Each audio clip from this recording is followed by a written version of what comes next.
Salut les amis! Bienvenue pour une nouvelle vidéo des dingues de jeu. On se retrouve en direct, presque. Ouais. Nous on est en direct, vous serez un peu en décalé.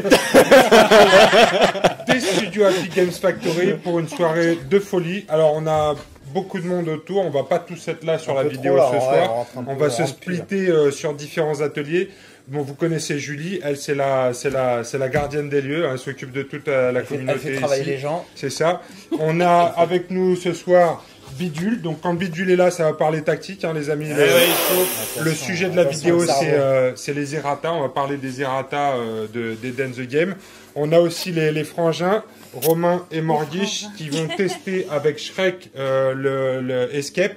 Et on a avec nous aussi ce soir Girio le peintre. Girio le peintre, exactement. On avait fait un appel à l'aide pendant la vidéo des 1 an pour savoir si des gens voulaient nous filer un coup de main. Parce que moi, comme je passe mon temps à faire du montage vidéo, j'ai plus le temps de peindre. Et donc Girio s'est porté volontaire pour faire partie de l'équipe et nous filer un coup de main sur la peinture. Donc et il peint bien. Donc, en plus, il peint bien. Donc je pense qu'on gagne au change. Il peindre tous nos draqueries, tous nos Non, Eden. pas toi. Tous les murs, les murs, les plafonds. Toi, tu te sors les doigts du machin et tu te mets à la peinture. De la perceuse, je suis en train. Parce que toi, par contre, t'as que ça à faire. Ouais, ce coup, je fais plus basta, quoi. Bon, ça y est, les amis, on se retrouve en plus petit comité. On est donc avec Bidule pour parler ce soir des Errata. Errata, donc 2017-2018. Ouais, voilà, ça risque d'être ça. Globalement, ouais, le temps de tout bien faire pour que ça sorte tout testé, tout bien comme il faut, ouais, sans doute 2017-2018, ouais. D'accord, parce que là, on va donc parler des cartes qui sont sur le forum. Tout à fait. Donc, je vais vous mettre le lien sur la description de cette vidéo. Donc, cliquez sur le lien et allez voir sur le forum. Il y a donc toutes ces propositions d'errata, parce que pour l'instant, c'est un premier bêta. C'est ça. C'est ça, en attendant une validation officielle pour le début de l'année. Voilà. Là, le but, c'était de présenter à tout le monde pour que tout le monde puisse essayer, qu'on puisse avoir, nous, l'équipe de testeurs, avoir le maximum de retours, faire le tri de tous ces retours, et puis après, prendre le meilleur pour essayer de faire quelque chose de vraiment correct. Parce que le processus, c'est on crée une figurine, on crée un profil qui est testé par l'équipe de bêta-testeurs, donc c'est toi le patron là, hein? Non, c'est pas moi le patron de l'équipe des bêta-testeurs, non, c'est pas moi le patron. C'est moi qui gère les errata, je suis pas le patron de l'équipe de bêta-testeurs. Parce que c'est Pierre qui fait la créa de toutes les figues, c'est tout le jogger. Mais c'est jamais parfait. Toutes les figues. Parfait, non, c'est jamais parfait, non, mais souvent c'est très bon, donc ça va. Après, il y a certains profils où on doit revenir un peu plus, mais et donc on revient, après tous les testeurs reviennent. C'est ça, donc là c'est des membres de la communauté qui donnent un feedback, un retour sur les profils. Ça permet d'avoir plus de retours. Voilà, et pour garder toujours un équilibre presque parfait dans Eden. Voilà. Le but, là, surtout, comme on a observé souvent que la méta se reproduisait beaucoup, qu'il y avait pas mal de choses qui revenaient, on aimerait bien diversifier les compos, que ça puisse remettre tout à plat, avoir pas mal de choses qui puissent recommencer différemment, donc une grosse mise à plat. D'accord, donc au cours des tournois ou des parties en solo, on s'aperçoit qu'il y a des profils qui sont souvent présents sur les tables et qui font très mal, donc c'est ceux-là qu'on va, on va baisser un petit peu en termes de compétences. Mais ce qui est intéressant, c'est que c'est pas la majorité. La majorité sont plutôt des profils qui vont être améliorés, qui vont être rendus, parce que quand on observe qu'une figurine est trop présente, c'est surtout qu'il y en a beaucoup d'autres qui ne le sont pas. D'accord. Donc il y en a quand même pas mal qui vont être améliorés pour pouvoir ça, faire tourner les compos pour qu'on ait pas mal de trucs différents. Pour mieux s'exprimer. C'est vrai qu'à l'heure actuelle, ça commence à devenir assez routinier parce que des figurines assez fortes ou assez emblématiques d'une faction prennent trop de place. Je vois pas pourquoi tu dis ça. T'as quelques idées en tête, hein? Ouais, j'ai quelques idées en modèles tête. J'ai une petite compo en ce moment qui tourne bien avec Mekan, avec Chouloun, etc. Et bon, j'espère que tu l'as pas touché celui-là. Mais en tout cas, c'est un travail de titan. Il y a combien de cartes au total qui ont été il y en a un peu moins de 80, entre 70 et 80, je sais plus exactement. Moins de 80, ouais. C'est joliment dit, ouais, il y en a plus de 70. Entre 70 et 80, je sais plus combien. C'est ça. La dernière fois que j'avais compté, il y en avait 78, mais je crois que c'est plus tout à fait ça. Donc il y a des cartes de profil, mais il y a aussi des cartes tactiques. Et des cartes mission. Et des cartes de mission. Des cartes de mission. Ok, ça fait un travail de titan. Par quoi est-ce que tu veux qu'on commence? Alors déjà, le premier truc à dire, c'est qu'il y a pas mal de cartes dans ces, on va dire à peu près 80, il y a pas mal de cartes qui ne sont pas globales, qui ne sont pas des errata, qui sont inclus dedans, mais qui vont être des réécritures. Par exemple, le profil du charognard et du tombeau, qui ont tous les deux la capacité vol, Rien ne change, il n'y a rien qui va bouger au niveau du jeu. C'est juste que des petits abus qui auraient été permis parce que la règle est mal écrite, que la règle est réécrite pour qu'il n'y ait plus ces abus. D'accord. Donc il n'y a pas d'errata à proprement parler. D'accord. Il y a des précisions. Voilà, il y a des précisions, des améliorations pour qu'il n'y ait plus de petits trucs. De zones de flou ou d'interprétation. D'accord, ok. C'est pareil, là dans le fichier, il y a Felindra. Et Felindra, le seul impact pour lequel elle est là, c'est que dans sa capacité originelle, la position mystique, il y avait écrit chaman à la place de sorcier. Chaman est un type qui n'existe pas dans Eden. D'accord. Donc la seule chose pour laquelle elle est là, c'est de remplacer chaman par sorcier pour que la carte soit bien comme il faut. Il y a aussi des capacités qui sont communes à plusieurs personnages ou même à plusieurs factions qui ont été ratées, je crois. Hein. Il y en a plusieurs. La première, la plus grande, c'est les barbelés. Il y en a 4 figurines qui ont barbelé, et le but c'était de les lisser pour qu'ils aient tous la même capacité. D'accord. Surtout pour qu'un nouveau joueur, quand il découvre un profil, il se rende pas compte, ah bah c'est pas la même que la mienne, pourtant c'est globalement le même effet. Au moins là elles sont toutes pareilles, ça va tout le temps être la même chose, pour le moment, parce que comme c'est toujours prévisionnel, donc rien n'est définitif et acté pour le moment, mais bon. Donc le but c'est que ce soit tout le temps la même règle. D'accord, tout le temps la même règle. Et donc, est-ce que dans les retours des joueurs, il y a des choses qui sont ressorties vraiment de façon forte, plus que d'autres? Moi, j'ai quelques idées en tête comme ça. Des choses qui sont sorties fortes comme quoi? Moi, j'ai Yusila en tête. Ah, Yusila. Yusila, elle a dû revenir souvent, non? Moi, c'est Angèle, mon fils, qui me tue souvent avec. Et c'est vrai que c'est un peu embêtant parce que c'est des règles des personnages qui t'amènent à jouer bizarrement en face. En termes de déploiement, etc., ça me bouffe toujours un peu ma compo. Le fait qu'elle puisse se déployer en face de tes mecs, qu'elle tire 2 fois avec tireur d'élite, qu'elle puisse rejeter sa lock et tout ça, c'est super pénible. Voilà. Ça, c'est vrai que c'est certains profils. Donc il y en a des profils qu'on voyait beaucoup dans la méta, je crois qu'il y en a 4 ou 5. Il y a celui de Yusila, de Nargot, d'Abama. Il doit y en avoir d'autres, il doit y avoir Gazi qui était un peu surreprésenté dans les factions. Donc là, ils ont des compétences nerfées. Mais là, ce que disait Pierre sur le Yusila, c'est la capacité que partagent Yusila et 4 qui a été nerfée, le tireur d'élite. Ouais. Pour que ce soit plus la localisation tête qui double le jet de puissance qui est extrêmement fort. Donc le but là maintenant, à l'heure actuelle, ce serait de jeter 2 dés supplémentaires. D'accord. Juste jeter 2 dés supplémentaires. Mais ça reste la tête, c'est pas les pieds. Ça reste la tête, il faut toujours tirer dans la tête et il y a 2 dés supplémentaires. D'accord. Donc sur l'arme de Yusila, je crois qu'elle est à Koba plus 2, puissance 1. Ouais. Donc en moyenne, elle va obtenir peut-être 2-3 réussites. D'accord. Et si elle a touché la tête, elle va avoir 2 dés supplémentaires. Ouais, donc on va être moins tenté de relock en fait. Parce que la relock sur le jet de tir permettait de... Voilà, là d'être sûr de complètement doublé. Ouais. Après, si, parce que souvent dans les Eden, les personnages... pour tous les personnages, la tête c'est là où il y a le moins de points de constitution. Donc ça peut être intéressant, sachant qu'il y a 2 dés de plus. T'enlèves un dé pour en gagner 2, bon t'en as toujours gagné un dans l'affaire. Mais ça reste qu'une possibilité parmi toutes celles qu'on peut encore mettre en place. Donc, d'accord. À voir le retour que vont faire justement les joueurs, ce qui va être fait. Et donc toutes les factions sont revues, ou il y avait une faction où il y a des factions particulières qui ont été Globalement, en fait, on n'a pas fonctionné par faction au niveau de l'idée, donc il n'y a pas de faction qui est pas revue ou revue. S'il y en a une qui globalement n'a pas d'errata, c'est l'ISC, je crois. L'ISC, on n'en a qu'un seul. Elle a qu'un seul profil, c'est le Shinobi, qui est réellement modifié, qui est un peu du coup qu'on booste un petit peu, mais je crois que c'est le seul. D'accord. Donc il y a que l'ISC qui passe entre les prémailles. Pour savoir, je crois que je l'avais dit sur le post, mais pour ceux qui n'ont pas vu le forum, ce que j'avais fait précédemment, je crois que c'était juste après la finale au Happy Games Factory en février, j'avais fait dans la section des bêta-testeurs, j'avais fait un fichier Excel pour que chaque testeur puisse reprendre profil par profil et carte par carte tout ce qu'il gênait. Donc on a obtenu une liste de cartes qui gênaient, et c'est vrai que dans cette liste de cartes, il n'y avait pas beaucoup d'ISC. D'accord. Parce qu'après, tu fais un regroupement entre tous les retours des testeurs et tu vois s'il y a vraiment un truc qui pose un problème en fait. Bah, déjà, avec la grosse base qu'avaient les testeurs, la plupart des profils qui nous semblaient tous, ça nous a permis d'avoir une sorte de consensus, même si on n'est pas tous d'accord, évidemment. Vous êtes combien officiellement à playtester ? Officiellement, on est entre 8 et 14, ou une dizaine, j'ai une dizaine, douzaine. Mais que des joueurs expérimentés, j'imagine. Oui, globalement, maintenant que des joueurs expérimentés, que des joueurs qui connaissent plutôt bien le jeu. Cool, super. En tout cas, merci pour votre contribution. Bah, tant mieux. C'est vrai qu'elle faire avancer. Hein. Ouais, Eden est réputé pour être un jeu assez équilibré. Moi, c'est ce qui m'a marqué aussi au Happy Games Factory Day. Il n'y avait pas 2 compos pareils, et quand tu regardais les classements, il y avait un peu toutes les factions qui étaient représentées. Donc c'est assez intéressant. Alors, est-ce qu'il y a d'autres règles communes aux factions ou aux profils qui ont été changés? Ouais, alors il y a surtout la règle des montures. Les montures, ça a souvent généré pas mal de problèmes, notamment beaucoup de frustration, parce que elles sont déjà elles étaient faites, encore une fois, elles étaient faites différemment. Elles sont souvent mises dans le 5 et dans le 6 au niveau de la localisation des profils. Ouais, genre les motos, tout ça. Voilà, c'est D'accord. toujours ce genre de problème-là, et surtout que certains profils ont 4 voire 5 PC dans les montures. Et donc la frustration était générée par le fait qu'on pouvait taper dans la monture. Bah, en fait, d'une, ça tue pas le combattant quand on a fini de taper sur la monture. Et surtout, si on s'est acharné à défaire la monture, à la casser, il nous reste, si on localise le 6 pour la baffe suivante, bah, le 6 il est perdu. Enfin, il faut délocaliser. Donc ça engendrait de la frustration due par rapport au jet de localisation et à la chance que ça pouvait faire. Donc ce qu'on a voulu faire, c'est pareil, c'est harmoniser tout ça.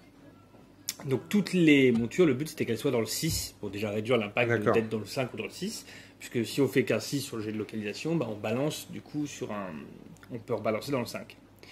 Donc on a repris toutes les montures du jeu et on les a toutes mises dans le 6.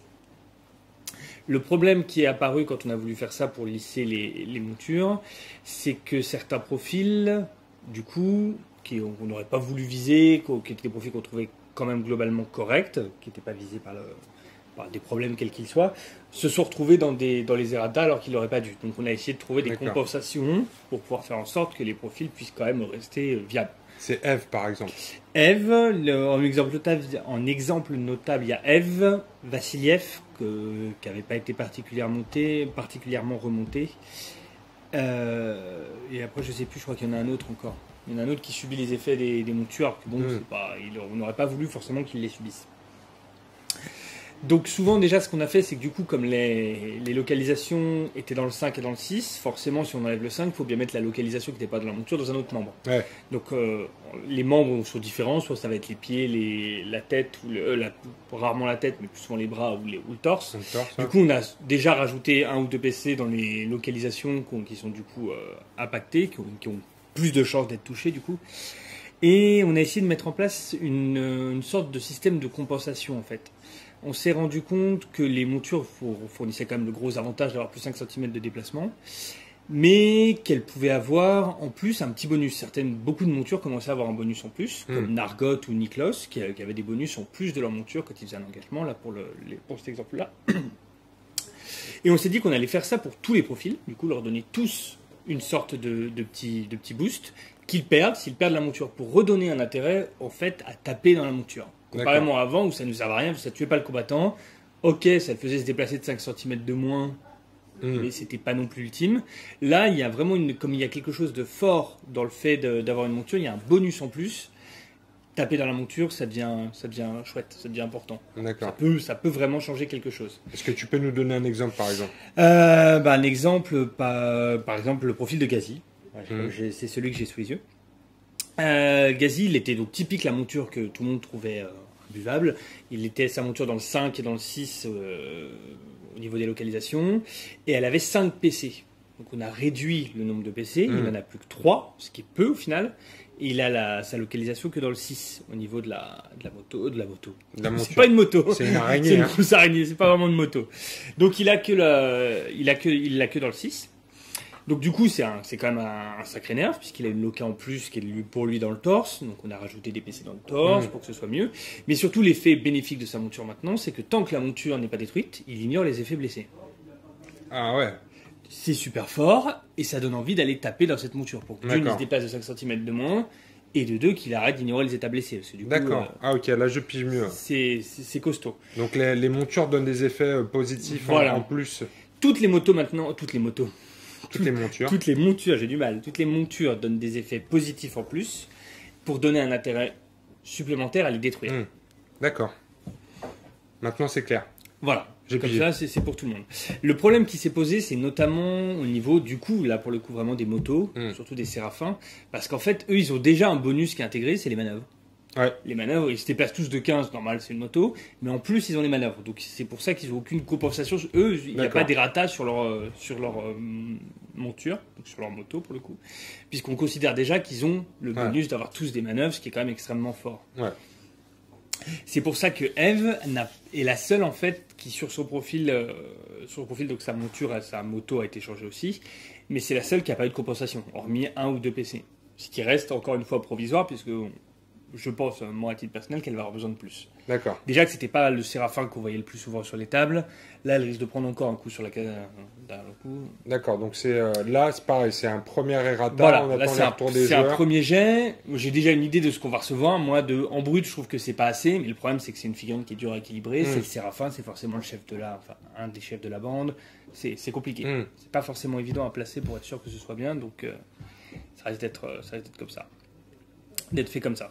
Et il y a un profil qui a gagné une monture, du coup, c'est Ngozi. On avait déjà eu plusieurs demandes. Ngozi est le seul à se travailler sur une panthère, il n'a pas de monture. Donc ça permettait de pouvoir détruire sa monture pour qu'il se déplace moins vite.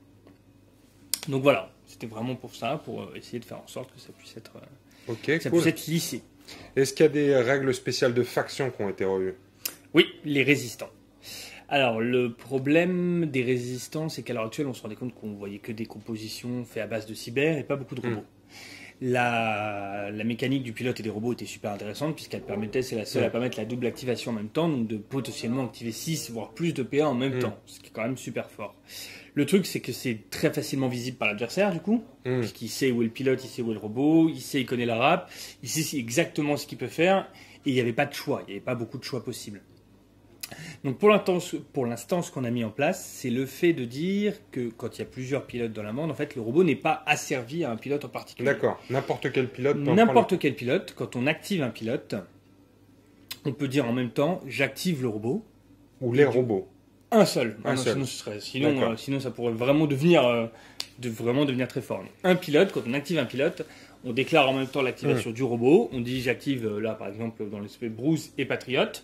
Mais s'il y avait eu un deuxième pilote, on aurait pu garder Patriote pour jouer au moment où il y a où l'autre pilote s'active. D'accord. Ça permet une beaucoup plus grande versatilité, pouvoir faire plusieurs impacts sur la partie. Ça nécessite de jouer avec minimum un robot et pour que ça ait un effet intéressant stratégique, de jouer avec 2 pilotes. Ouais. Et voilà. Donc ça donnera peut-être envie d'avoir des factions robots-pilotes. Voilà. On avait déjà, moi je me souviens avec mon frère, on avait déjà pas mal essayé 3 pilotes, 3 robots. On avait déjà essayé ça, de sortir ça. En 100 points En 100 points, ouais. Mais du coup, le problème de tout ça, c'est que tu avais que 3 activations. Tu pouvais activer que 3 figurines. Et tu savais exactement quand tu activais telle figurine ce qui allait se passer. Là, si tu joues la même 3 pilotes, 3 robots, tu sais jamais quel robot va s'activer quand tu. Mais tu as toujours 3 activations, par contre, tu as toujours que 3 activations. Voilà, ça c'est la règle de résistance. Et on a donné en plus, on s'était rendu compte que le fait que les robots aient 0 de psy, ce qui dans un sens peut être logique, mais posait problème par rapport à des règles qui faisaient appel à des jets de psy. Comme l'apaisement par exemple, donc les robots le chutaient forcément, tout ce qui avait un jet de psy était forcément chuté, du coup c'était difficile. Donc on a mis en place une règle qui est pas, je pense en plus pour le coup elle n'est pas forcément très bien écrite, qui fait que le robot utilise le psy d'un des pilotes sur la table. D'accord. Ce qui est peut-être un peu fort, il aurait peut-être fallu mettre une distance, mais ça on a le temps de voir. Ouais, c'est ce que j'allais dire. Si c'est sans distance, ça peut être fort, effectivement. Voilà. Parce que forcément on va prendre celle du meilleur pilote, il n'y a pas de placement, il y a moins de jeux de placement. Donc bon, à voir. À voir ce qu'on va faire. Ok. Voilà, ça c'est pour les gros points, vraiment, et surtout pour expliquer un peu ce qui a motivé les décisions. Après, on revoit ensemble les factions. On n'est peut-être pas obligé de revoir tous les profils, mais peut-être les plus grosses modifications, parce qu'il y a effectivement près de 80 cartes. Donc on va pas tous les revoir ce soir, mais on peut peut-être parler des grosses modifs pour chaque faction. Voilà, donc déjà là, moi, bon, comme j'ai l'ordre du document que vous aurez en lien du coup sur la vidéo. Au niveau des Ascaris, ce qui a surtout changé, donc il y a pas mal de profils chez les Ascaris, il y en a quand même 6. Donc c'est pas des gros profils. Ce qui est vraiment notable là-dedans, enfin c'est pas des gros profils, si c'est des gros profils. Ce qui est notable là-dedans, donc c'est le nerf de Gazi quand même. Avec sa monture. Qui était un poil trop fort, voilà. Donc la monture, d'un coup. Donc comme la monture, donc c'est vraiment quelque chose à tester puisque la monture, on rappelle, lui donne du coup les effets, il ignore les effets blessés. Ce qui est quand même sur le Gazi, surtout qu'il y a des 5 de rap, 6 de CVT, ce qui est quand même costaud. Donc ça reste très fort et en plus de ça, surtout il a perdu cette capacité qui énervait beaucoup de gens et à juste titre, c'était le fait de pouvoir annuler les effets d'une carte tactique. Ce qui faisait qu'un joueur jouait sa carte tactique, il payait les 2 PS ou les plus ou moins. Et après, Gazi décidait, je défausse 3 cartes de la main tactique et j'annule les effets. Donc, on paye des PS pour rien et on annule n'importe quelle carte tactique. C'était très fort. Donc on lui a mis à la place la règle respectabilité qu'il partage avec Sekugo et un autre chef, je crois, dans le jeu, qui lui donne la possibilité d'annuler une phase tactique. Mais ça vaut pour les 2 joueurs, ça permet de ne pas jouer de carte tactique quand le joueur Ascari est en force, à ce moment essayer d'empêcher le joueur d'essayer de revenir à l'aide d'une carte tactique. Voilà. Sinon, donc il y a l'arcabute qui a été modifié pour sa toile, donc les barbelés, dont on a parlé tout à l'heure, pour que ce soit lissé, pour que ce soit pareil pour tout le monde. La hyène de combat, donc là des petites modifications. L'arima Moucharef, pareil. Il y a le profil de l'Elkelb, qui a souvent posé problème. Ça faisait longtemps qu'on en parlait, il avait déjà été proposé pour la précédente vague d'Errata. Et on n'arrivait pas à trouver quelque chose qui se vaille. Et on voulait garder ce concept de mec, de personnage qui s'enrage à fond, qui devient incontrôlable. Donc là, il a sa nouvelle règle qui va peut-être être forte, qui lui permet pour 2, en défaussant 2 cartes tactiques, la prochaine fois qu'il lui-même fait une action d'attaque ou qu'il la cible une action d'attaque, il peut ignorer les malus des rages. D'accord. Donc ça le laisse à son 6 de vigueur de base, puisqu'il a 6 de vigueur de base, donc ça peut être très fort. C'est 2 cartes tactiques et je crois que c'est qu'une fois par tour. Ouais, c'est qu'une fois par tour. Voilà. D'accord, parce que c'est celui qui prend des marqueurs rage à chaque tour. Voilà, chaque tour il en gagne un. Il en gagne un, on lui a rajouté la règle qu'il en gagne un quand un combattant, quel qu'il soit, de n'importe quelle bande, meurt à 15 cm de lui, il en gagne un en plus. Donc le but c'est de pouvoir accélérer vraiment le côté rage et de pouvoir quand même donner une petite gestion et de se dire à un moment, comme il ne peut pas enlever ses marqueurs rage, de pouvoir donner une gestion à un moment, je vais tanker ce moment-là. D'accord. Comme la gestion des cartes tactiques est importante chez les Ascari, voilà, d'avoir un petit moyen de résister. D'accord. Voilà. Un peu comme l'homme-machine chez les sœurs. Voilà. Donc il a les effets positifs de la rage, mais pas les effets négatifs, sauf que là c'est temporaire. Voilà, là c'est temporaire, c'est pour une action d'attaque, c'est même pas jusqu'à la fin du tour. D'accord. Parce que c'est vrai que, comparément à la machine qui a 4 de vigueur, lui il a 6 de vigueur de base. Donc s'il ignore constamment les effets des malus de rage, ça va être difficile compliqué pour l'adversaire. Voilà, globalement c'est ça, c'était vraiment les profils notables pour les Ascari. Pour les Bamaka, il y a déjà le nerf d'Abama, ça qui était attendu aussi, puisque suite à son errata où il avait été, pour le coup, il avait été amélioré, là on a besoin de le redescendre, puisqu'il a été trop amélioré. On le voit systématiquement, lui, avec les sorciers. Les sorciers, c'était devenu quelque chose de vraiment un peu difficile. pénible. Donc c'était sûr qu'on devait nerfer le fait que son effet puisse être fait sur 2 sorciers, ça c'était tout le monde le savait, ça c'était certain. Après le problème c'est qu'il a vraiment un profil de base qui était quand même très fort, avec son 5 de vigueur, sa complète totale et son soin. On s'est dit, pour aller rentrer là-dedans, en fait, soit on va taper directement le sorcier, mais si Abama tourne autour, c'est compliqué. Et en plus de ça, il a l'écrasement. L'écrasement lui permet de passer par-dessus les figurines, du coup, en les écrasant. Donc, il a une mobilité qui était énorme, qui était quand même vraiment forte. Donc, il y a eu pas mal de discussions. L'écrasement, pendant un moment, on a hésité à enlever l'écrasement, pour qu'il puisse manquer de cette mobilité de pouvoir passer par-dessus les autres, et en plus de faire des dégâts. Parce que même avec 3 drapes, il peut se retrouver s'il réussit miraculeusement en jet, ou même pas, même s'il le fait sur des petites drapes, il peut se retrouver à faire un dégât dans tous les membres, donc c'est quand même assez fort.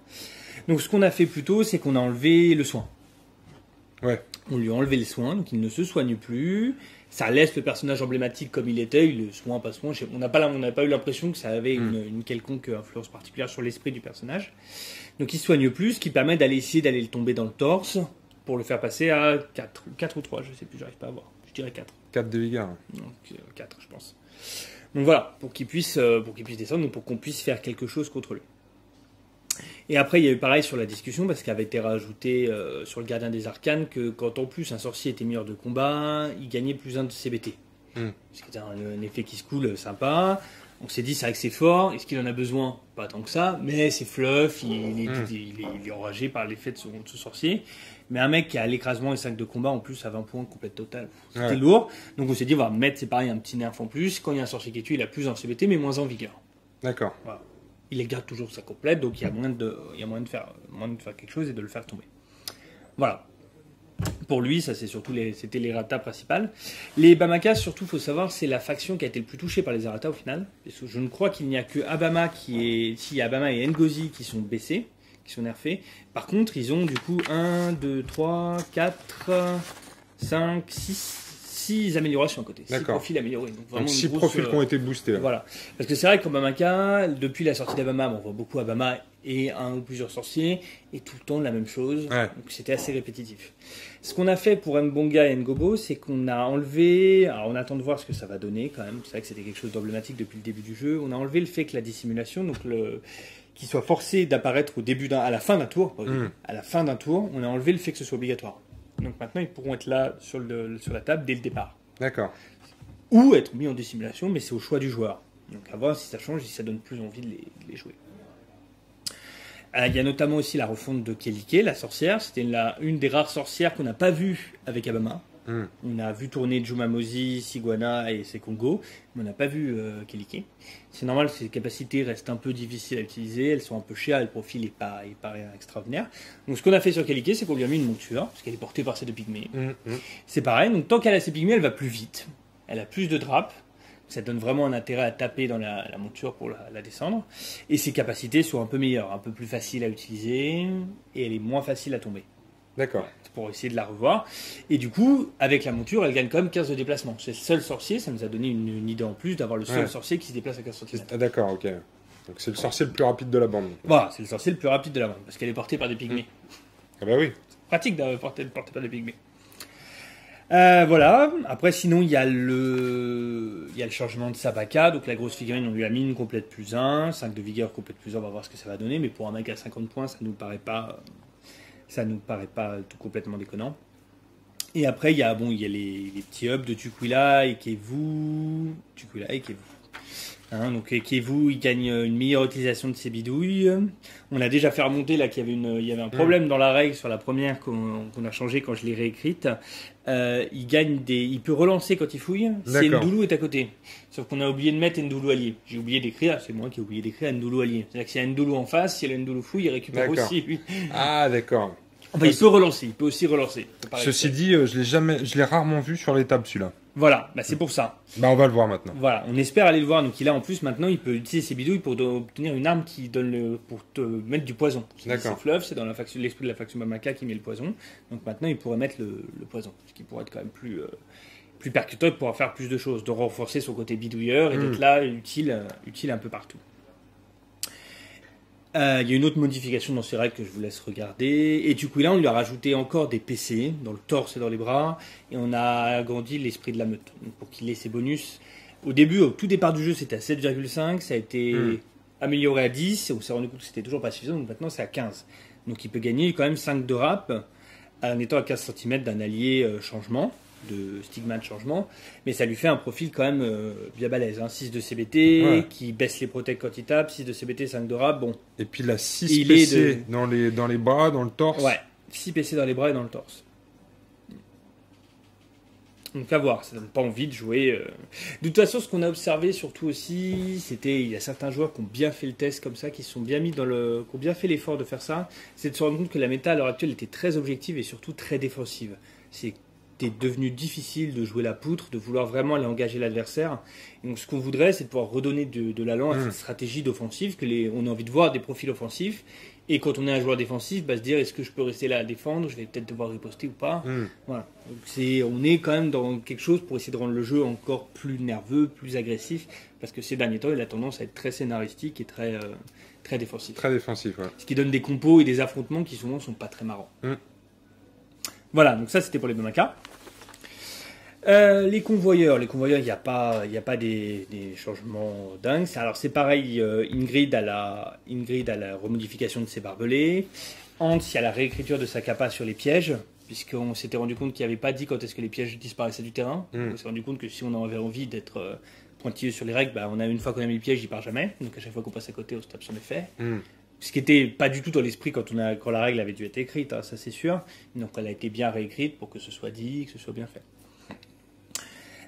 Niklaus a la compensation de sa monture. Donc là c'est pareil, on va voir comment ça fait. Il a eu quelques changements de PC si vous regardez par rapport à la version originelle. On a redonné un peu de peps au Heinrich vieux, qu'on n'a jamais vu parce qu'il manque d'allant. Donc là on lui a donné de quoi s'obtenir plus 1 de CBT jusqu'à la fin du tour. Ce qui permet d'avoir encore un peu plus d'impact, peut-être de pouvoir changer les compos qu'on voit, bien que ce ne soit pas le convoi qu'on voit le plus. Et la dernière chose, c'est Karsten qui va partager avec Nibas des anges la récupération des jetons, lui pour lui haut et pour l'autre 100, je crois. On s'était rendu compte pour Karsten qu'il y avait un problème vis-à-vis du fait que quand un allié mourait, on mettait à la place de cet allié des jetons hauts. Ouais. Certains joueurs s'en servaient pour se cacher derrière et pour faire une sorte de bunker, comme on ne peut pas s'arrêter sur des marqueurs, on pouvait se cacher derrière. D'accord. Ça posait problème, puisque encore une fois, le but, c'est d'avoir une partie sympa et ça pour pouvoir empêcher ce genre de, entre parenthèses, d'abus et de trucs. Bon, Il y a des un gens peu qui bizarre. font ça. Il y a eu des gens qui faisaient ça, ouais. Les gens. Les gens. Ben après, bon, c'est une stratégie comme une autre, fallait le voir. D'une, fallait arriver à le voir. Et puis après, maintenant, le but, c'est aussi, nous, on en a parlé entre nous pour ne pas se faire essayer de pas se faire avoir par ce. Moi, tu pensais qu'il n'y avait pas de tordus dans la communauté d'Eden, s'il y en a si, quand même connais, deux, trois. J'en connais, ils se reconnaîtront. Tu peux donner des noms, quoi? Non, je peux Non, pas. je les mettrai dans la description. Je peux pas, ils vont me retrouver après. Ça vous t'habite. Donc voilà, donc là, Karsten, on attend de voir, c'est pareil, il va falloir essayer, parce que du coup, il va récupérer automatiquement les marqueurs. Mais quand un allié meurt à 10 cm de lui, il faut être bien placé, on va voir ce que ça va donner. Faut venir mourir à côté. Voilà, on a décidé à côté de lui, exactement. Voilà. Donc ça, c'était pour Karsten. Les anges. Donc du coup, on a parlé de la modification... Ah, les anges, ça c'est une des factions que je joue, ça. On a parlé de la modification des pions hauts de Karsten, c'est pareil pour les pions sang de Nibas. Le problème de Nibas, c'est que c'est un personnage, moi je l'avais déjà joué plusieurs fois aussi en tournoi, c'est un personnage qui manque d'allant, on ne sait pas trop quoi faire, on va l'activer, on ne sait pas trop quoi faire avec. Donc là, maintenant, le truc, c'est qu'il va pouvoir récupérer les marqueurs quand des combattants alliés à lui tuent des figurines. Il les récupère gratuitement à 15 cm. D'accord. Ce qui va lui permettre d'utiliser sans doute, on espère, plus facilement ses pouvoirs. À voir s'il n'a pas encore besoin même d'autres choses pour essayer de se rendre encore plus utile dans la partie. Avant, il était obligé d'aller au contact. Il était obligé d'aller au contact, ce qui était un peu illogique, comme un séraphin se déplace souvent très vite. Lui doit venir chercher l'endroit où était le marqueur cadavre, donc c'était pas forcément évident à mettre en place. Voilà. Après, il y a eu Lilith. Alors Lilith, ça a été une grosse hésitation, parce que c'est vrai que c'est un personnage qu'on voit pas beaucoup, qui est fort contre certaines factions et pas trop fort contre d'autres. Donc c'est pour ça que c'était un peu un profil un peu tendancieux. Et donc du coup, Lilith, ce qu'on a fait, c'est qu'on a rendu la domination possible sur tous les combattants. Avant, c'était forcément humain ou mutant, mais je crois que c'était qu'humain. Humain. Et donc, du coup, là, maintenant, on fait possible sur tout le monde. Ça va être très fort contre des compos peu nombreuses, comme les ISC ou les Escaris. Quand on leur enlève un de leurs précieux PA, ça va être compliqué à gérer. Mais ça donne envie de pouvoir la jouer contre certaines factions, contre certaines compos en particulier. C'était le but. D'accord. Donc et il a gagné un PC rouge dans le torse. Voilà, plus de flexibilité. Donc il y a les motos de Eve qui vont sans doute, là c'est quasiment sûr, il va sans doute avoir besoin de faire un petit truc en plus. Parce que j'ai déjà fait moi un test avec quelqu'un récemment et c'est vrai qu'on s'est rendu compte que ça... Elle est morte. Ouais, ça va vite. Ça va quand même vite. Ça va quand même vite. Donc bon, ça on va voir. Il y a la modification dont on a parlé tout à l'heure sur les 4 tireurs d'élite, donc plus la possibilité de doubler les jets de puissance parce que c'était quand même très fort. On pense quand même que c'est un profil qui reste excessivement... Moi, je trouve que c'est un profil qui reste très fort pour 15 points. Ouais, 15 points. Elle a 5 PC dans tous les membres. Elle apporte 4 de psy à la bande, même si elle en consomme pas mal. C'est vrai qu'elle a 3 de Vig et qu'elle tire qu'une fois par tour. Elle peut se déplacer tellement vite avec le passage arrière. Elle a le contre-tir. Pour 15 points, je trouve que ça reste un profil quand même super, super fort. Alors, il y a le nerf de Behemoth. Alors là, c'est vrai que c'est toujours compliqué sur les séraphins, comme c'est des profils vraiment emblématiques, c'est des grosses figurines, les gens, on a tous un séraphin qu'on aime bien, quelque chose, mais c'est vrai que Behemoth était assez omniprésent. Donc ce qu'on a fait, c'est qu'on lui a mis sa règle spéciale trop gras pour ça, il peut plus se voir attribuer la carte manœuvre au dérapage. Donc il a plus le 5, c'est une des cartes manœuvre qu'il peut plus avoir, donc il a plus le 5 cm de déplacement possible. D'accord. Voilà. Et surtout, on lui a mis plus de PC rouge dans ses membres, pour qu'il atteigne plus vite les valeurs blessées, alors qu'avant il n'en avait un seul dans tous les membres. Mais donc, toujours cannibale. Il est toujours cannibale. Donc Par contre, il a plus que 3 points de vie dans la monture. Il en a toujours eu 3. D'accord, c'est lié aussi au fait qu'avec sa compétence cannibale, il peut soigner sa moto. Il peut soigner la moto. Tout à fait. C'est tout à fait logique. Tu mords dans quelqu'un, ça te remet du jus, hein, dans la moto, boum. Non, mais après, tu peux, avec un morceau de peau, faire des rustines voilà. Pour ton pneu. Moi, ça me va très bien. J'imagine très bien bricoler une moto avec des morceaux de jambes. Donc là, pour lui, c'est pareil. On attend de voir ce que ça va donner. Est-ce que le retour va être suffisant? Est-ce qu'on n'a pas mis trop de PC rouge? Est-ce qu'il faut en rajouter? Est-ce que ça suffit ou pas? On ne sait pas trop pour le moment. Ce qui va être dur, surtout sur ce genre de profil, moi, ce dont j'ai un peu peur, et même en parlant de moi-même, pour tout le monde et parce que toi, tu le joues, toi. Moi, non, c'est pas celui que je joue le plus, mais j'ai déjà joué et j'aimais bien en plus son style particulier à lui d'être vraiment très, très agressif, très orienté, et surtout contre le groupe, avec la règle les yeux plus gros que le ventre. Mais surtout, ce qui va être dur, c'est de se détacher du fait qu'on aime bien ce profil en l'état et d'être objectif quand on va se dire est-ce qu'il a été trop nerfé, pas assez, ou est-ce que c'est bien. Se rendre compte, je le joue, c'est vrai que c'est différent, mais est-ce que c'est plus honnête, est-ce que c'est mieux, voilà. Ça va être ça qui va être difficile sur des profils comme celui de Behemoth. Et c'est pareil pour l'autre Séraphin qu'on a rarement vu sur les tables, Léviathan. Léviathan. Qui lui prend des PC en plus, pour devenir vraiment, il en a 6 partout, que 5 dans la tête, mais en plus il a une protection. Et on s'est rendu compte que il avait la règle spéciale jalousie maladive qui lui permettait de défausser un de ses trophées. Les trophées, il les gagne quand il tue des combattants et ça lui rapporte 5 points de victoire en fin de partie, donc ça peut être pas mal fort. Et il pouvait en défausser un pour changer le nom de sa moto. Ce qui n'était pas dingue. Maintenant, ce qu'il peut faire, la règle qu'on lui a mis, c'est qu'il peut défausser un de ses trophées pour utiliser immédiatement, au moment où il le fait, les effets d'une manœuvre. Ah, ça c'est cool. Donc là, ça va permettre de faire plein de choses. Mais c'est pas gratos, tu dois quand même cocher des PC dans ta moto. Alors, j'ai vu quelqu'un sur le forum qui l'a demandé. C'est une bonne question. Moi, je dirais non. Il applique immédiatement les effets d'une carte manœuvre. Or, la carte, c'est pas écrit dans la carte manœuvre qu'on doit cocher un PC. C'est écrit dans la carte de faction. D'accord.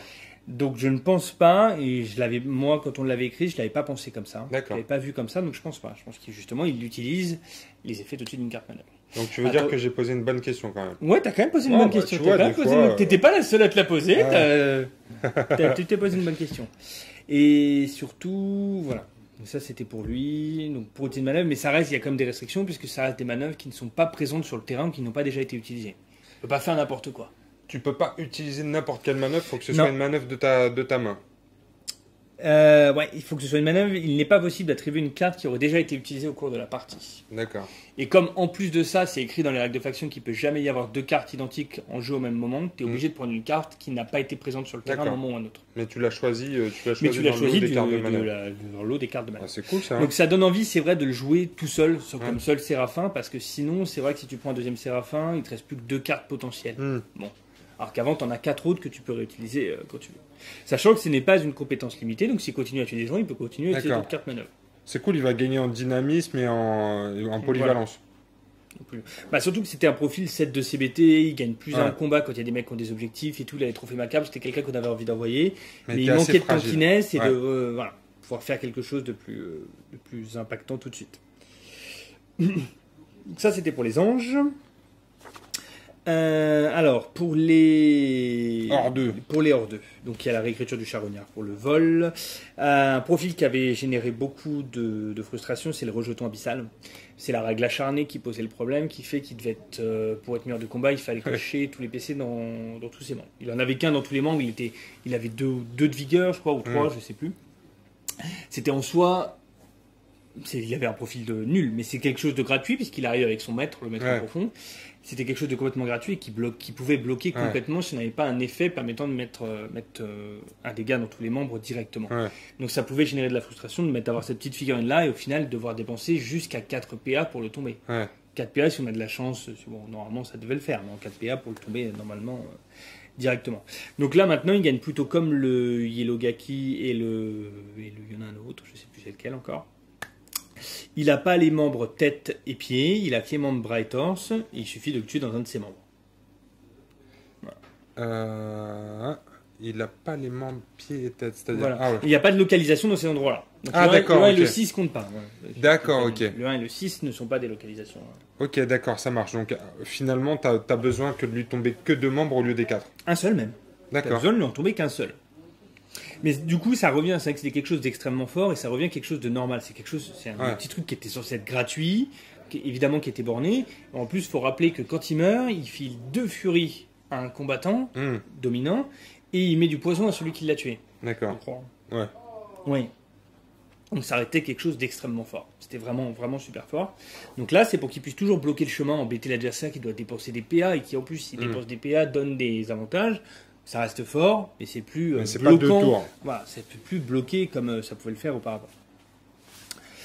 Voilà, donc il y a une modification sur le maître de la chair, parce que c'est pareil, c'est une règle qui entraînait de la frustration, donc des compositions qui utilisaient des capacités spéciales d'action. Ah oui, c'est celui qui t'empêchait d'utiliser tes capacités. À 25 cm. Quand tu joues une faction qui a que ça, tu te retrouvais là, et puis tu pouvais globalement plus faire grand chose. Donc là, il y a une petite modification, maintenant il faut qu'il soit libre pour que le pouvoir soit utilisable. D'accord. Donc, en allant le contacter, tu retrouves l'effet de tes actions, l'effet possible de tes actions. Voilà, il y a un petit hub sur le dominant lical, un PC en plus dans la tête et il a la nouvelle barbarie frénétique. Et il y a un petit hub sur le dégénéré mutilé pour qu'on essaie de les voir un peu plus. C'est toujours pareil pour essayer de faire tourner les compos. Il y a le nerf du Bayakoye, qui du coup, le deuxième fond jeu est possible dans la bande, mais il est plus gratuit. Ça, c'était très fort. Et il y a une réécriture de sa compétence menace pour qu'elle soit mieux écrite. Parce que sinon, on s'était rendu compte, c'était Quentin qui s'était rendu compte de ça, qu'il y avait un problème. Si jamais tu voulais partir de la zone du Bayakoye, tu pouvais te retrouver bloqué. Donc il y avait des blocages qui étaient possibles, qui n'étaient pas super. Et le scaphandrier, oui, parce que lui, il avait le soin en passif. Il pouvait soigner un dominant à 20 cm en passif, je crois. Donc ce qui permettait, quand on avait coché, qu'on avait tué le dominant, on disait non, pour 2 furies, tu le tues pas finalement. Ah, d'accord. Ce qui n'était pas très marrant. Donc là, le soin, il l'a toujours, mais c'est en Non, actif. il l'a plus. Il a à la place, il enlève les marqueurs état. Tous les marqueurs état. Ok, cool. Voilà. Voilà, donc après l'ISC, donc la réécriture du Green Tombeau et surtout... Attends, j'ai l'impression qu'on a notre hôtesse qui va nous servir des bières, non? Oui. Ah, ça c'est bien ça. Parce que là, on est un peu à sec. Une Superboc ou une Superboc? Une Superboc, s'il vous plaît. C'est ma bière préférée. C'est les stocks du Happy Games Factory. Bidule. On va en venir à bout, hein. Allez, Superboc. Bah ouais. C'est la fête. Faut bien carburer, hein. Viens, Yo. Yes. Allez. Elle est fraîche? Faut pas t'oublier quand même, parce que t'es tout discret au fond. Ah non, mais il l'a pas oublié. C'est vrai qu'il fait pas un bruit. On fait notre vidéo, il fait pas un bruit, hein. Ouais. Ah, depuis qu'on lui a enlevé Julie, ça va. Non, mais t'as un tire-bouchon à côté, patate, là. Tu vas te blesser. Regarde là-bas. T'as un tire-bouchon. C'est un guerrier, lui. Putain, il a fait l'armée. Regarde, avec sa tête de GI. Merci, mec. Oui, merci, Sylvain. Ah ouais, ça change de la tête de Vikings, hein. T'es passé de hippie à warrior en l'espace d'une semaine. C'est ouf, ça, quand même. Au suivant, s'il vous plaît, mon cher Bidule. Après l'ISC, bon, alors l'ISC, il n'y a pas grand-chose, hein, puisqu'il n'y a que le Shinobi, il y a le Green Tombeau, mais c'est pour la réécriture du vol.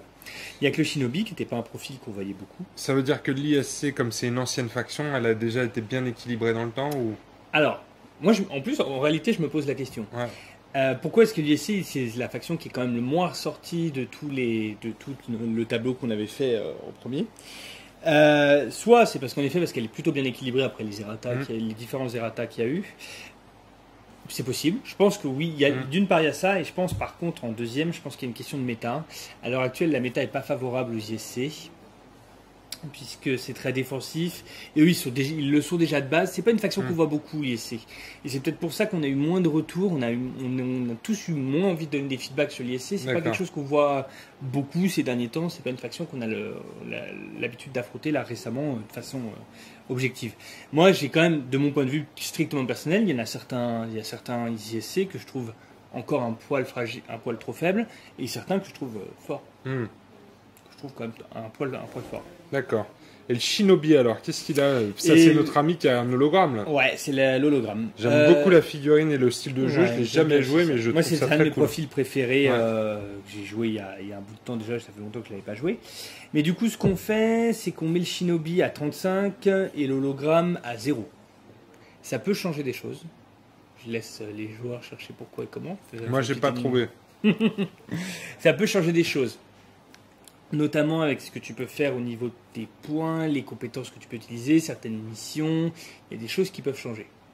Le fait que ce soit l'hologramme qui vaille 0 et le Black Shinobi 35... Parce qu'avant, il était à quoi, 5 ou 10? 35. Il y avait le Black Shinobi à 30 et l'hologramme à 5. D'accord. Et en plus, il gagne un PC dans le torse, parce que c'est vrai qu'il était un poil léger une fois que tu arrives à l'attraper, parce qu'il a quand même 6 de rap. Mais il gagne surtout la capacité réactif, ce qui va sans doute être très fort en ISC, puisqu'il peut il peut se réactiver tant qu'il lui reste des PA. Ça, c'est bien ça. Pour un ISC, ça peut quand même être très fort. Et il perd sa compétence assassinat, par contre. Pour pas que ça reste j'avance un PA, j'attends que tu viennes, puis donc tu sois plus avec ta plus de PA, et puis je te tombe dessus. Voilà, donc ça c'est tout pour l'ISC.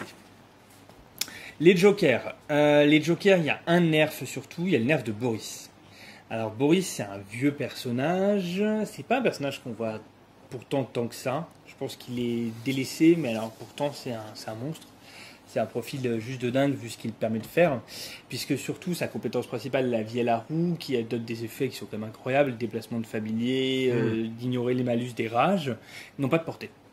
En fait, ce qui est extrêmement fort là-dessus, c'est que c'est familier, parce que c'est globalement les familiers qui boostent. Ils sont à l'autre bout de la table, ils bénéficient des effets de la Viella. D'accord. Donc c'est très fort. Donc déjà, ce qu'on a voulu nerfer, c'est le fait que ce soit un personnage de soutien. Donc c'est un personnage qui va booster les autres, il a commandement, il a plein de capacités de soutien, mais c'était un sac à PC pas possible. Il avait énormément de PC, on lui en a enlevé un dans les bras et un dans le torse. D'accord. Pour que ça reste un personnage de soutien, il reste quand même à 4 de vigueur, comme c'est un joker, il a 4 de blanc dans le torse, il peut pas bouger. On lui a enlevé -1 en CBT. Il reste à 4, parce que c'est pareil, un personnage de soutien qui a 5 de CBT, bon. Il y en a, mais c'est pas non plus ce qu'il y a de mieux. Et on a donné à la Vielle à roue le fait que si jamais on réutilise un même effet de la Vielle plusieurs fois, on doit payer un PS. D'accord. Sa force, c'est essayer de se diversifier, à pas forcément les utiliser. Je pense pas que ce soit un errata qui soit trop lourd. Je pense pas que ça fasse prendre trop peur au personnage, trop mal au personnage. Mais justement, je voulais dire qu'il faut pas avoir peur de quand même l'essayer. C'est pas parce qu'il a l'air de prendre une grosse chape de modification. Je pense que c'est un personnage qui doit être encore à peu près équilibré, qui doit être bien maintenant pour 25 points. Ça doit être un personnage que tu as sans doute envie de prendre, mais qui est pas non plus trop fort. Donc il y a Vassiliev pour la monture. Regardez ce qu'on a fait. Kirill, il a juste ses statistiques, j'ai envie de dire physiques, ses stats de base qui sont alignées sur celles de Marcus, le personnage sorti avec Stigmata. D'accord. Parce que c'est deux profils extrêmement similaires, ils n'ont aucune compétence qui change, c'est le même effet, c'est le même but de jeu. Mais on s'est rendu compte que le profil de Kirill était moins intéressant au niveau des stats que celui de Marcus. Donc on aligne juste les deux pour que il y ait une petite hésitation au niveau de la capa qui change, mais globalement on se retrouve avec le même profil, la même idée. Et il y a Piotr. Piotr, c'est pareil, c'est un profil qui était extrêmement fort, beaucoup trop fort avant son errata, qui était surjoué partout.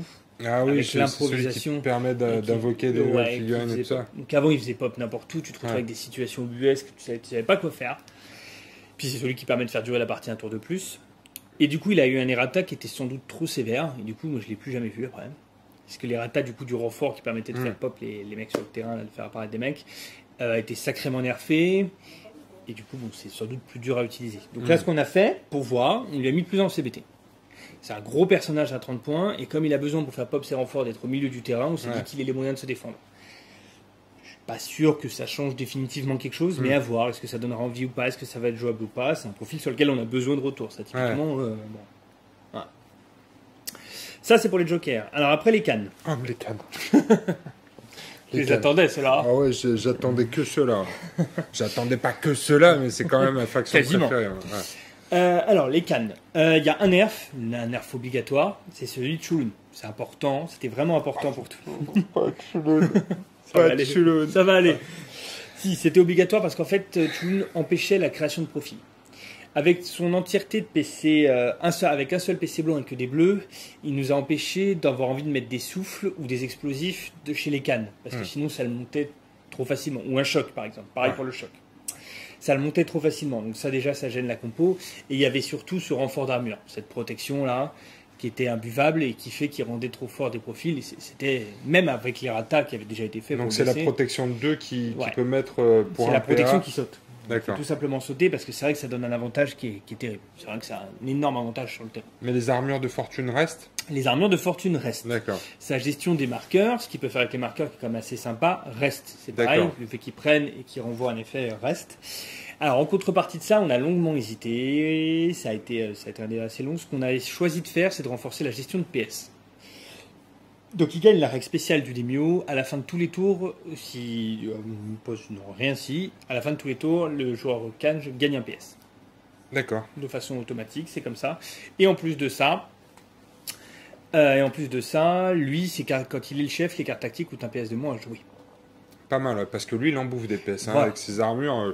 Ah, mais les armures, elles y sont plus. Ah, si, les armures de fortune. Les armures de fortune, parce que le renfort, là, c'était juste un PA. En fait. Ah, le renfort, c'était le PA, c'est ça. Le renfort, c'était le PA. Mais il en bouffe pas mal. Donc voilà, donc on a mis ça. Ce qui nous a embêté, bon, pour parler de la création de l'errata, ce qui nous a embêté, c'est que du coup, il manque d'impact. Parce que s'il n'y a pas de marqueur en face, son dernier sort sert à rien. Il permet de dépenser moins de PS, d'en gagner un peu. Et tout ce qu'il fait, en fait, pour 30 points, c'est de mettre des armures de fortune. Donc on s'est dit, c'est quand même un peu embêtant. Donc on n'a pas touché à ces stats bleus, on s'est dit, ça va permettre de prendre des risques pour le joueur Can, et on va partir avec ça. On peut lui mettre le booster en lui mettant des dégâts 1 dans les membres, en le boostant pour qu'il puisse partir à l'assaut. Mais c'est au joueur Khan de choisir ce qu'il en fait et comment il le gère. La seule chose qu'on a changé, c'est au niveau de la vigueur, comme c'est le truc le plus problématique. Il en a 2 des PC blancs maintenant dans le torse, et plus un seul. Mais ce qui aurait été pas mal aussi, en fait, si on voulait le rendre plus agressif, c'est qu'il puisse se poser des armures de fortune sur lui, non? Pourquoi pas? Parce que, en fait, ce qui t'empêche d'aller... Tiens, mais moi, je vais me mettre testeur, moi aussi. Ouais. J'ai l'impression que j'ai des idées sur les cannes. Allez. Non, mais je veux dire, ce qui finalement t'empêche de l'emmener au corps à corps plus que les autres membres de ta bande, c'est le fait de ne pas pouvoir le protéger avec des armures de fortune, lui. Et pourquoi pas? C'est une bonne idée. Parce que lui, si je peux lui mettre 2-3 pions, je l'envoie au charbon, lui. Hein. Parce que je crois qu'il a 3 en combat quand il est, voilà, quand il est pas blessé. Et il passe à 5. Donc, avec une bonne gestion des pions d'armure, je pense qu'effectivement, je l'enverrai davantage au charbon. Parce que sinon, effectivement, il reste derrière et il pose des armures et il sert qu'à ça. Voilà. On attend de voir. Du coup, ça c'est pareil, ça va être un errata, donc on va avoir vivement besoin de retour pour savoir exactement. Bon, bah, t'as déjà le mien. Hein. Voilà. Mais c'est exactement ce que je disais. Est-ce que c'est pas trop un avis direct là de cœur parce que t'aimais bien Chulun? Teste-le avant. Teste-le. Non, mais je te dis, si je te dis, tu me dis, il manque de punch et on a essayé de trouver un truc pour l'envoyer un peu plus au cac, je te dis. Tu me diras. Donne-moi la possibilité de me mettre des petits jetons d'armure sur moi et je vais aller au turbin, tu vas voir, ça va charbonner. Sans doute. On va voir tout ça. On verra bien ce que ça va donner au niveau des retours. Donc sinon, hormis Chulun, donc qui bloquait surtout au niveau de la créa, comme je viens de l'expliquer, après le reste c'est que des ups pour essayer de faire varier les combos. Je suis content. Je vois Suc en premier, c'est mon chouchou. Donc Suc, là j'ai plus exactement ce qu'il a. Je suis quasiment sûr qu'il gagne plus un psy, parce qu'il avait que 3 psys de base, c'était un peu faible. Ouais. Je crois qu'il gagne des PC sinon. Ouais, c'est possible. Je crois que c'est ça. Faudrait avoir son profil de base sous le nez, mais je crois que c'est ça. Après, au niveau des compétences, c'est exactement les mêmes. Je crois que c'est les mêmes. Je crois qu'il n'y a rien qu'à bouger. Il a plus un psy et pas mal de PC, surtout pas mal de PC en plus. Il a quand même 6 PC dans les bras plus sa protec, 6 PC dans le torse plus sa protec. Ouais. Si, parce que je me souviens qu'il par contre il montait à 6 dans le bleu, ce qui n'est plus le cas. Ouais. Parce que le but, je leur expliquerai après avec les cartes tactiques, mais bien sûr, est d'enlever les 6 de vigueur. Qui sont des choses frustrantes. Donc on a essayé d'enlever les 6 de vigueur, laisser que les 5, mais sans doute qu'il doit avoir plus de possibilités de rester dans le 5, je crois. Je crois qu'avant il devait peut-être en avoir. Je vais regarder ça dans le détail. Voilà. Exactement, t'as bien raison. Parce qu'on rigole pas avec Suc. Puis de toute façon, moi ça reste mon chouchou, comme j'adore la fille que je la sors. Parce que ça fait plaisir. Ça on le voit. Si, il y a eu le rehaussement de ses valeurs rouges. On s'est rendu compte que certaines, par exemple, je crois que Suc tombait à 3 de CBT dans le rouge. Et je crois qu'il passait aussi plus bas que ça en vigueur. Voilà. Donc ça, c'est pareil, on a EP les valeurs rouges. Ça peut paraître rien, mais c'est pas bête. Il passait effectivement à 3. Il passait à 3 de CBT, c'était pas possible. Non. Donc là, il est à 7 de CBT normal, 9 dans le bleu et 6 dans le rouge. Donc même s'il reste qu'un PC dans les bras, il peut continuer à être impactant. Ouais. Donc voilà, il y a eu ce rehaussement des valeurs rouges. Oyun Bilek passe à 30 points. Le but, c'est d'ouvrir des compositions différentes. Le seul personnage à 30 points jusque-là, c'était Chulun. Ouais. Donc ça a sans doute permettre de faire plusieurs choses. Et jusque-là, on disait tous que pour 35 points, ça manquait un peu de la valeur. Donc on va voir ce que ça donne à 30 points. C'est pareil. Peut-être que ça va être un poil trop fort. Peut-être pas, on va voir. Moi, je crois qu'elle a perdu un PC bleu dans le torse aussi. Ouais, c'est possible. Après, quand tu joues bien ses mouvements et tout ça, c'est pas forcément un personnage qui contacte. Avec ses déplacements et tout ça, elle envoie. Puis elle a un gros tir, hein. Ouais, elle a un gros tir. Après, elle a un gros tir, mais elle en a qu'un par tour. Ouais. Et donc, je pense que c'était ça qui était difficile à rentabiliser une fois par tour pour 35 points, c'était chaud, quoi. Mais moi, c'est un profil que j'aime bien jouer et je trouve qu'à 30 points, je vais sans doute la sortir encore plus. D'accord. Ouais, comme quoi, on va voir. On va voir ça. Moi, je vais l'appeler tester. Tester. Sinon, il y a le profil d'Ogodai. Donc, Ogodai, c'est le jumeau de Cthulhu qu'on voyait pas beaucoup. C'est celui qui a la scie circulaire. Donc là, c'est pareil, il est rehaussé dans ses stades bleus. Le but, c'était de donner à cette canne, c'était d'avoir des valeurs. Ce qu'on a essayé de faire sur les cannes, c'est d'avoir des valeurs moins grandes. On a enlevé du coup les 6, les 7 de vigueur. Pareil, les trop de combat ou les trop de rap. Mais ça a décidé d'avoir plus de facilité à être dans le bleu. Que ce soit plus facile. Que ce soit mieux, qu'on puisse y rentrer plus facilement et qu'on puisse le garder plus longtemps aussi, surtout. Il a ça, il a un autre changement. Il a le remplacement de ses fioles empoisonnées par les fioles toxiques. Je ne vais pas le détailler ici, mais ça change pas mal de choses. Les fioles qu'il avait à la base restaient jusqu'à la fin de la partie. Maintenant, elles vont être jusqu'à la fin du tour seulement, mais on choisit l'effet qu'on applique au moment. D'accord. Ça va permettre différentes applications. Et surtout, c'était avec Sylvain qu'on a surtout vu ça, c'était pour le différencier de son jumeau. il y a un choix, le jumeau lui garde ses fioles empoisonnées, donc c'est vraiment plus la même chose. Pour pas qu'il y ait vraiment de vraies comparaisons, c'est vraiment deux profils différents, donc tu peux vraiment te poser la question quand tu veux en prendre un. Et le dernier, c'est Haute-Val, donc comme je te l'expliquais tout à l'heure à toi. Le problème qu'on avait avec Haute-Val, c'est que c'était un gros profil 40 points, mais qui manquait d'impact sur la partie. Si le joueur adverse décidait de l'éviter, ce qu'il était obligé de faire, puisqu'elle avait 5 de base et 7 de vigueur dans le bleu, donc rien qui donne envie d'aller la taper et d'essayer de la tomber, en plus elle a des protections. Donc on s'est dit non, c'est embêtant à jouer pour le joueur qui la joue, de tourner en rond et de ne pas arriver à faire quelque chose, c'est chiant, et même pour l'adversaire de devoir éviter une figurine, de ne pas avoir de façon de la gérer autre que la fuite, c'est pas très bien. Donc ce qu'on a fait, c'est qu'on a enlevé ce 5-7 de vigueur, et à la place on a mis 4-5. Alors ça fait un gros nerf, d'un coup ça fait quand même un sale nerf, mais par contre elle a 4 PC bleus dans le torse, donc globalement elle va être assez vite à 5 de vigueur, et surtout elle va y rester. Voilà. Donc ça c'est la première chose. Et surtout ce qu'on a voulu faire, c'est de comboter avec ses règles spéciales. Donc elle a gagné la règle APA, qui force un adversaire à venir la contacter. S'il est situé à 10 cm, ça coûte 1 PA, 2 PS. Force l'adversaire à venir la contacter. S'il reste. On lui a en plus donné la règle attraction, donc tout jet de désengagement est un échec. Ce qui force l'adversaire, s'il veut quitter le contact, à se dire, globalement, si le reste des PA à la nénette, je vais prendre des baffes. Donc elle attire, en plus elle a toujours sa règle réception, donc elle a dépensé un PA pour attirer, mais elle va le récupérer quand il va charger. Elle va gagner un PA automatiquement. Donc elle va avoir des gestions d'action et de pouvoir vraiment... On revient à son rôle d'attirer les mecs vers elle, de les tanker, pendant que les autres vont faire autre chose. On attend de voir ce que ça va donner. Normalement, ça va être assez fort, puisque je pense qu'elle tank encore massivement. Avec c'est pareil, c'est 6 PC tête, bras, pas tête, bras et torse, avec ses protects, 5 de vig, sur doute 4 dans le bleu. Bon, après, ça veut dire qu'on n'a plus un profil en canne qui a 5 de vig à la base. Si, peut-être le... Non, même pas, je crois que c'était la seule. C'est une bonne question, et je dirais bien oui. Je crois que c'est ça. C'est ça, hein. Parce que j'hésitais, je réfléchissais, je me disais dans la tête, mais je crois pas. Yezegei, il n'y a que Yezegei que je voyais, mais je crois qu'il a 4. Yezegei, il a 4. Oui, il a 4, il passe à 5 après. Bon, après, c'est fluff, hein. Voilà, en fait, le problème, c'est que si on met un 5 de base en canne, on fait monter sa vig à 6, et on a envie d'éviter. Bon, je vais tester ça aussi. Voilà, j'espère bien.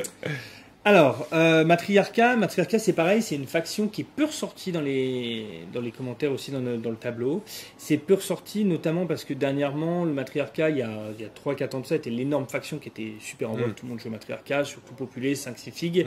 Ça a été énormément en vogue et ça a pris ces dernières années, si on regarde les précédents errata, ça a pris de grosses vagues de nerfs globalement quand même. Ça a été pas mal nerfé. Il y a eu Gabriel, Aria... Je l'écoute même plus, il y a eu la sœur qui tire, Mélisse, le corrompu, des errata, il y en a eu à la chaîne pour les nerfer. Donc c'est vrai que du coup c'est une faction qui sans doute, là pour le coup c'est pareil, est équilibrée, et on retrouve des archétypes plus ou moins différents. Matriarca, je pense que c'est une faction qui est globalement équilibrée, et pareil que ce que je disais tout à l'heure sur l'ISC, c'est une faction qu'on voit un peu moins, donc on a peut-être moins de retours sur ce typage vraiment, peut-être. On voit un peu d'ordre vert quand même. S'il y a aussi alors l'ordre vert c'est quelque chose de particulier puisqu'on garde, c'est pareil, il est sur le fil, on garde le machine dans un coin de la tête. Le machine pour 30 points reste quand même excessivement fort. On a hésité, on a discuté, on n'y a pas touché, notamment parce qu'on manque de recul. Ça fait qu'1 an qu'il est sorti, il n'y a pas eu beaucoup de références. Il apporte quelque chose de particulier au Matriarca où c'est quasiment c'est difficile. Le starter est dans 4 figues. Le starter pour un nouveau joueur, c'est que du 4 figues. En Matriarca, qui à la base, le starter original était 6 figues, c'est un style de jeu complètement différent. Donc pour l'instant, on n'a pas trop de recul, mais on garde un œil. D'accord. On garde quand même un œil dessus. Voilà. Donc sinon, dans les Matriarca, il y a un air, c'est celui du Berserk. Il était temps.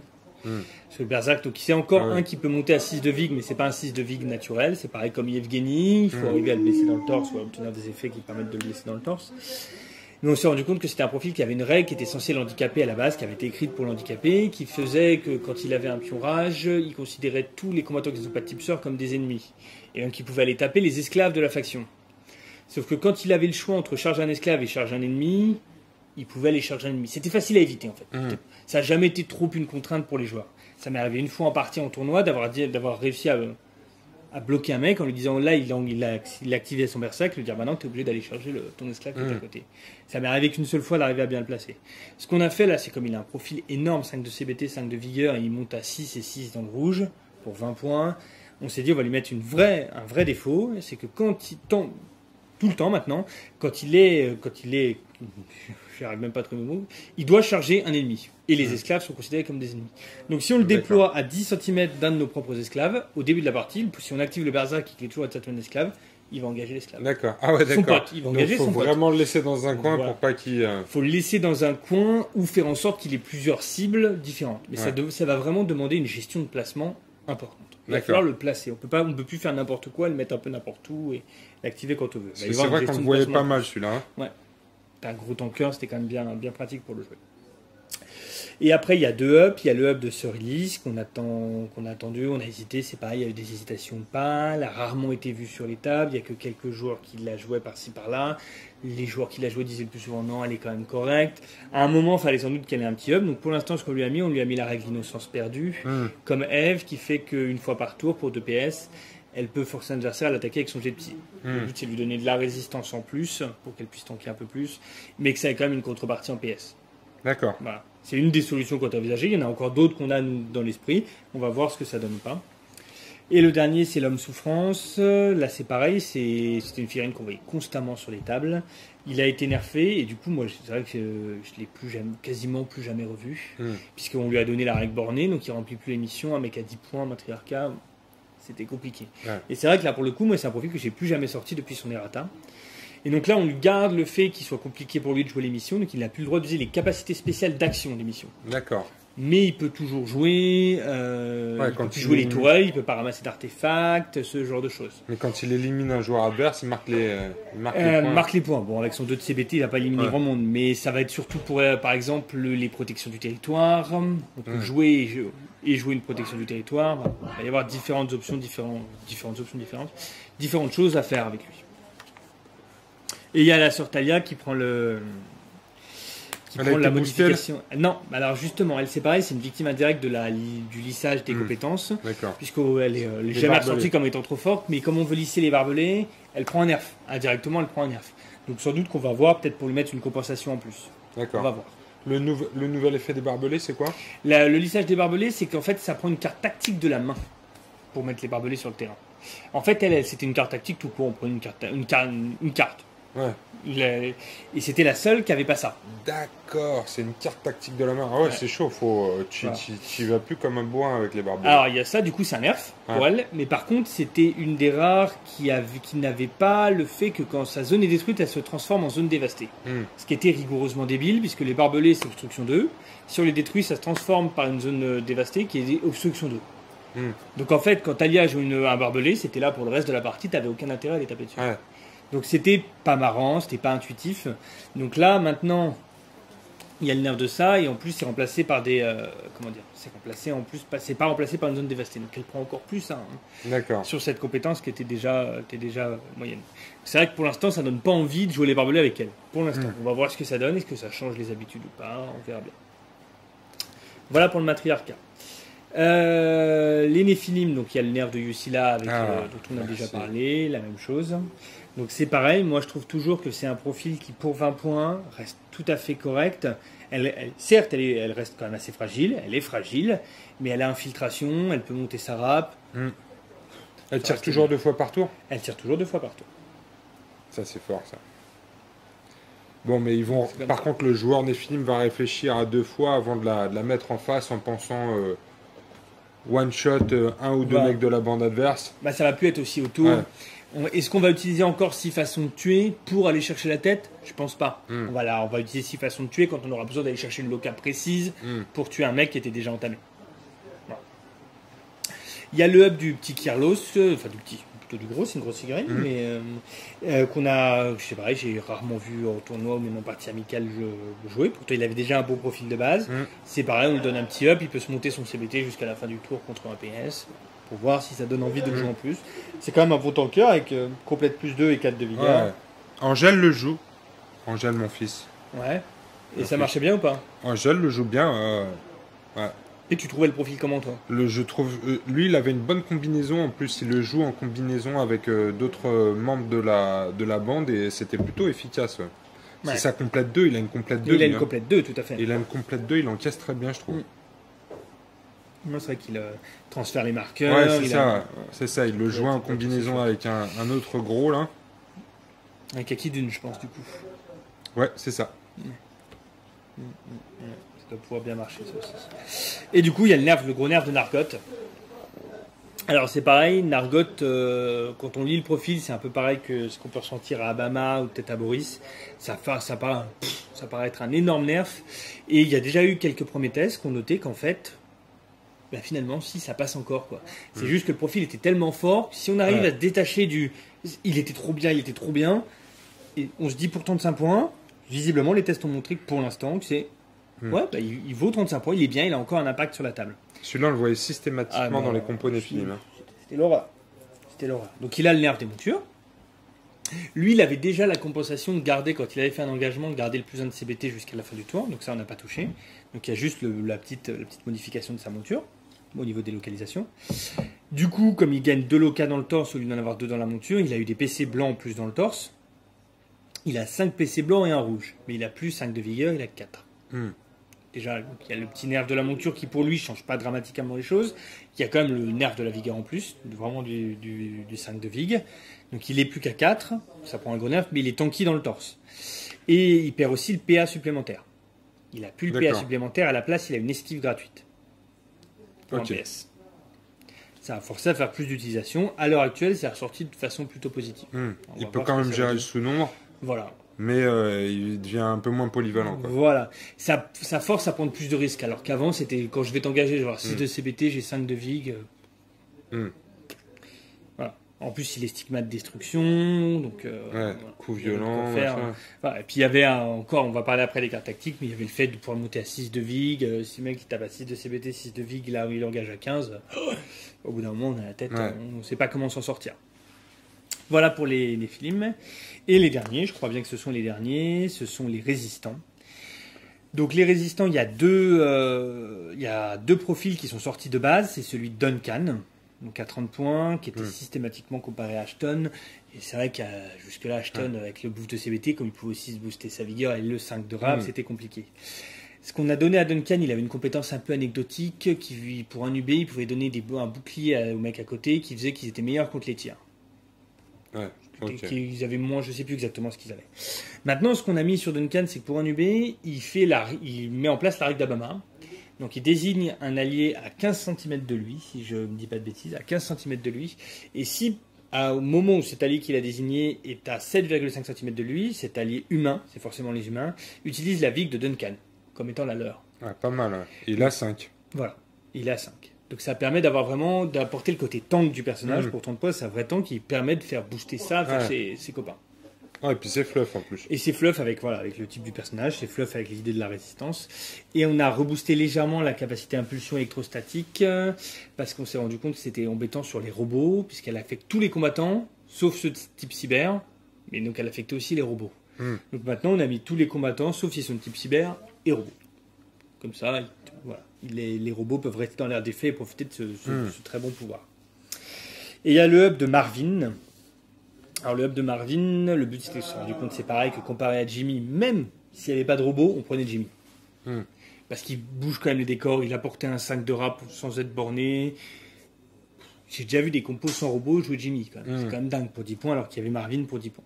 Donc tout ce qu'on a fait sur Marvin pour le moment, c'est toujours pareil, c'est provisoire, c'est de lui mettre un 4 de vigueur pour qu'il puisse plus tanker, utiliser son taser pour baisser le combat ou la rap des adversaires. Pour qu'il puisse être un peu plus tanky pour ses 10 points, qu'on ait plus envie de le jouer. Mais de toute façon, il va profiter du nerf indirect de Jimmy, puisque du coup, 3 pilotes se sont retrouvés dans la balance suite au nerf juste à la réécriture de la règle résistance dont on a parlé tout à l'heure. Donc Jimmy, on s'est rendu compte qu'en fait, avec cette nouvelle règle des pilotes, pour 10 points, c'était hyper fort. Parce qu'on pouvait prendre un pilote, par exemple Jason, là qu'on a aussi souligné à 15 points, qui a 4 de rap, et Jimmy à 5. Et en fait, ça permettait tellement fort pour les robots comme du style Patriot. Ça permettait d'avoir quelque chose de tellement fort pour l'activer soit 4, soit 5, comme je veux. C'est hyper fort. Parce que du coup, c'est vrai que je ne l'ai pas dit tout à l'heure, mais il ne faut pas oublier que dans la règle asservissement, à la base, c'était que quand le pilote du robot est tué, le robot ne peut plus rien faire. Du coup, là, l'avantage, c'est que dans l'idée qu'on a, c'est que si un pilote est tué, si on a un autre, le robot peut continuer à jouer. Donc on s'est rendu compte qu'à partir du moment avec Jimmy, avec son 5 de rap, ça allait poser problème. Sur les robots qu'on veut taper, donc notamment Patriot, ça allait donner des situations qui allaient être vraiment difficiles à gérer. Donc on l'a fait, on l'a mis à 4 de rap. Maintenant, il n'existe plus qu'un seul pilote à 5 de rap, c'est le Puppet Master. Mais le Puppet Master, il vaut 30 points. C'est pas la même chose. Ah. Quand tu le mets dans ta compo et un autre robot, tu as déjà moitié de ta compo qui est faite. Ouais. Donc tu fais un choix. Donc il perd moins en rap et il gagne plus en vigueur. Ok. Attends, je vais aller calmer les bolos là-bas. On entend que. Non, tu trouves Non, pas je trouvais pas, non. Attends, mais ça me fait plaisir de gueuler un peu quand même. Là, les bolos, on s'entend plus à la télé. Et donc pour les pilotes, donc on a parlé de Jimmy, il fallait modifier les règles de Jason et d'Abby parce qu'il parlait de pilotes spécifiquement attachés de robots spécifiquement attachés à un pilote. Il parlait de ce lien qu'on a supprimé. Donc on a réécrit les capas. Jason maintenant ce qu'il peut faire lui, donc ça devient quand même très fort. Jason il peut activer 2 robots en même temps. Ah ouais. En même temps que lui-même. Donc ce qui est quand même pas mal fort, sachant que Jason peut déjà monter sa rap. Donc ça peut être très très fort. Et Ça, je Jason pense que vaut 15 points. il vaut 15 points. Ça, je pense que ça va devenir très fort, sans doute trop. Et Profitez-en. c'est pour ça qu'on fait tester, hein, c'est pour le voir. Et Abby, qui avait aussi une compétence avec un pilote affilié à un robot, on a juste enlevé l'affiliation au robot, c'est tout. Voilà. Donc là, on a fait le tour de globalement tout ce qui changeait par faction pour les profils. Il reste les errata des cartes tactiques et des cartes missions. Sur les cartes missions, il y a 4 missions qui ont été modifiées. L'expédition punitive, elle a en fait juste été réécrite pour empêcher que l'adversaire marque des points si tu suscites des figurines chez toi, en fait, globalement. Si tu tues des figurines chez toi par quelque moyen que ce soit. D'accord. Parce que jusque-là, c'est tout combattant éliminé dans la zone adverse, pour le mec qui joue l'expédition punitive, rapporter 15 points. Donc c'était très fort, notamment contre tout ce qui était... Bon, la horde, ça a toujours été fort. Le bug, c'est Quentin qui l'avait fait remonter, notamment contre la Fuzetsu qui détruit ses propres bots. Donc à chaque fois qu'elle détruit un bot, 15 points pour l'adversaire en expédition punitive. D'accord. Donc l'expédition punitive, c'est juste une réécriture pour que ce soit clair. C'est quand tu as éliminé les combattants qui les points. On a le nerf du coup des artefacts suite à ce problème qui avait été relevé du fait qu'on pouvait lâcher un artefact à n'importe quel moment pour empêcher un engagement. Ouais. Du coup, le but, ça va être de tronquer. Il y a des gens qui font ça. Il y a des gens qui font ça. Oh, les gens. Oh, les gens quand même. Donc maintenant, le but, c'est qu'on puisse plus faire ça. Et qu'on soit obligé de le transmettre de combattant à combattant. Qu'on puisse plus se cacher derrière les marqueurs. C'est la même logique qu'on a appliquée à Karsten tout à l'heure, dont j'ai parlé, pour pas pouvoir se cacher derrière des marqueurs, en fait. Surtout ça. Oh, les tordus, quand même. Il y a encore d'autres moyens de le faire. Hein. On n'est pas passé par-dessus. Il y a encore d'autres moyens de se cacher derrière des marqueurs. N'en parle pas parce que ça donnera des idées. Non, mais ça va donner des mauvaises idées. Parce que alors moi, je pense pas du tout à ce genre de truc tordu. Mais c'est vrai qu'en plus, ce sont des choses qui sont apparues récemment parce qu'il y a eu des joueurs qui ont cette intelligence-là qui vont chercher les règles, qui disent bah tiens, je peux faire ça. Ouais, Et c'est en soi, c'est pas nécessairement tordu, je pense pas. Des esprits pointilleux, c'est pointilleux. Et ça a un mauvais côté et ça a un bon côté. Ça a le bon côté, c'est que ça remarque des points de règle, ça met en place des stratégies, c'est quand même un bon côté. C'est d'aller chercher une règle, de pouvoir en faire ce qu'on veut, comme on veut. Après, c'est un détournement de la règle, c'est le mauvais côté, donc du coup, forcément, c'est pas ça qu'on pensait. C'est pas comme ça que la règle était pensée. Mais ça, son pendant, et après, ça dépend de sa mentalité, quand toujours. Moi, quand je prends un marqueur, je le garde. Parce que je suis content de l'avoir attrapé. Je sais pas s'il y a certains marqueurs que tu as envie de lâcher dans le jeu. Non. Non, et puis si un mec qui joue comme ça en face de moi, je suis pas content, quoi. Je chercherais s'il n'y a pas un marqueur que tu as envie de lâcher dans le jeu à un moment. Un marqueur peur. C'est les pions peur. C'est les pions peur. Non, je cherche, mais non, je garde tout. Non. Je crois pas qu'il y ait de marqueur que tu as envie de lâcher. Enfin, non. Sinon, du coup, il y a donc pour les artefacts, il y a le léger up de la source pure qui met plus de points. Elle met 70 au lieu de 60 si on a plus de combattants. D'accord. Et on a enlevé le fait qu'il y ait l'adversaire puisse remporter les points à la fin. D'accord. Voilà. Donc le but c'est qu'elle soit vraiment maintenant quand même globalement jouable et qu'elle ait toujours cet effet de pouvoir contrer la mission adverse le mec qui voudrait jouer un truc à marquer. Et que ce soit quand même encore jouable, quoi. Et le dernier c'est le traître. Donc le traître, le but, c'est qu'on s'est rendu compte qu'avec les grosses figurines, ça pouvait être assez limité. Donc on s'est dit qu'on allait ouvrir le traître sans valeur en points. Pour le moment, c'est toujours une version de test. On va voir. D'accord. Donc ça veut dire qu'on peut faire un traître sur une figurine qui vaut 50 ou 40 points. Ok. Moi, parce qu'avant, c'était limité à 30. C'était limité à 30. Ouais. Donc moi, ça me paraît pas déconnant dans le sens où max, si tu mets la plus grosse valeur Eden, c'est 50, tu mets que 150 points et des missions qui font plus. Et surtout, souvent les grosses figurines, on va dire, la plupart du temps, les grosses figurines sont tes chefs. Donc, si tu mets un trait sur Sabaka, la plupart du temps, Sabaka, c'est le chef de ta bande. Pas forcément, hein. Mais voilà, un Séraphin à 40 comme Léviathan, ça va être le chef de la bande. On peut pas faire n'importe quoi. Il y a toujours la limitation du chef. Et il y a toujours le fait qu'on puisse révéler la mission, qu'on puisse la contrer d'une façon ou d'une autre. Donc, voilà, c'est un errata pour voir ce que ça donne, pour donner envie de rejouer le traître. Voilà. Et après, il y a quelques... Alors, du coup, il y a le gros nerf des cartes tactiques qui permettent de monter à 6 de vie. Ça, c'était une optique, on en avait marre, notamment avec les problèmes d'Abama et de Nargot, d'avoir des 6 de Vig et donc de ne pas pouvoir taper. Et ça a réduit ce dont je parlais aussi tout à l'heure, le fait qu'il y ait une méta très défensive. D'accord. Donc l'agressif soit beaucoup moins joué. Ouais, là, donc, ça va tomber comme des mouches, là. On se dit le 5, le 4, c'est la base, le 5, c'est une bonne capacité. Le 6, ça doit rester exceptionnel et très rare. Donc il y a Yevgeny, le Berserk, il y a encore des figurines qui peuvent monter à 6 de Vig. Mais ça doit rester rare. Et donc toutes les cartes, donc le soutien, le sérum de longue vie, le pour la gloire et les 7 péchés capitaux ont toute la règle qui fait que on peut les mettre sur un mec à 5 de vig, mais l'effet de la carte tactique est annulé à partir du moment où cette vig doit monter à 6. D'accord. Voilà. C'est pour empêcher que ça monte à 6 de vig. Le but c'est juste ça. C'est réécrit pour que ça empêche de monter à 6. Le but c'est que ça tombe, que ça tombe. C'est qu'on puisse jouer agressif. On peut encore jouer, c'est sûr, défensif. Mais le but, c'est qu'on puisse rejouer agressif. Il y a le nerf important de la zone contaminée. Moi, là c'est quelque chose pour lequel moi j'ai particulièrement lutté parce que ça m'embêtait beaucoup, notamment toujours en plus dans cette méta défensive, des mecs, notamment les mecs qui jouent les butants, de pouvoir se mettre dans la zone conta, et quand tu as envie d'aller les taper, bah, tu prends poison et ralentissement, donc tu es empoisonné, tu tapes moins fort, tu es plus facile à taper, tu es ralenti, tu as 2 PA la prochaine fois que tu veux retaper, c'est un cercle vicieux impossible. C'était impossible, moi j'ai trouvé ça tellement frustrant d'avoir des combos qui sont en soi bien réalisés. Mais moi je trouve qu'au niveau fluff c'était bien, par contre un petit bain de pied pour les mutants. Ah bah ça reste pour les mutants. On a hésité cela dit à l'ouvrir à d'autres types, par exemple les aliens n'ont jamais eu la zone compta, voilà.